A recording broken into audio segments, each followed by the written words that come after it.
আসসালামু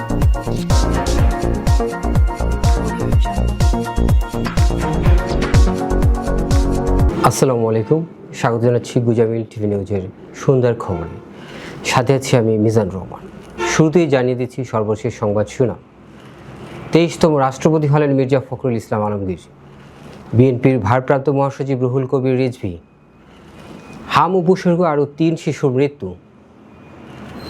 শুক্রবার শপথ নেবেন নতুন রাষ্ট্রপতি। এবং প্রথমবারের মতো যুক্তরাষ্ট্রের ঋণ ছাড়ল 40 লাখ কোটি ডলার, বড় অর্থনৈতিক সংকটের আশঙ্কা।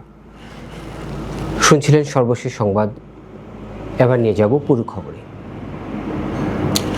রাষ্ট্রপতি নির্বাচনে 255 ভোট পেয়ে নির্বাচিত হয়েছেন ক্ষমতাসীন বিএনপি প্রার্থী মির্জা ফখরুল ইসলাম আলমগীর। তার প্রতিদ্বন্দ্বী 11 দলীয় জোট ঐক্যের প্রার্থী কর্নেল অবসরপ্রাপ্ত অলি আহমদ বীর বিক্রম পেয়েছেন 88 ভোট।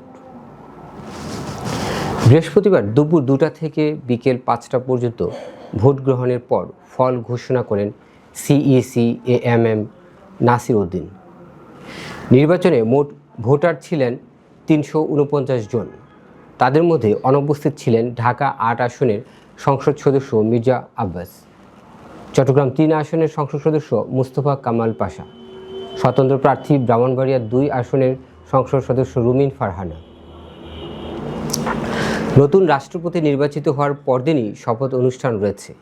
জাতীয় সংসদের চিফ হুইপ নুরুল ইসলাম মনি জানিয়েছেন, 21 আগস্ট সন্ধ্যা 7:30টায় বঙ্গভবনে নির্বাচিত রাষ্ট্রপতির শপথ গ্রহণের প্রস্তুতি নেওয়া হয়েছে।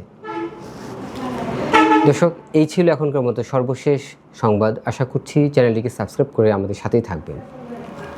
আল্লাহ হাফিজ।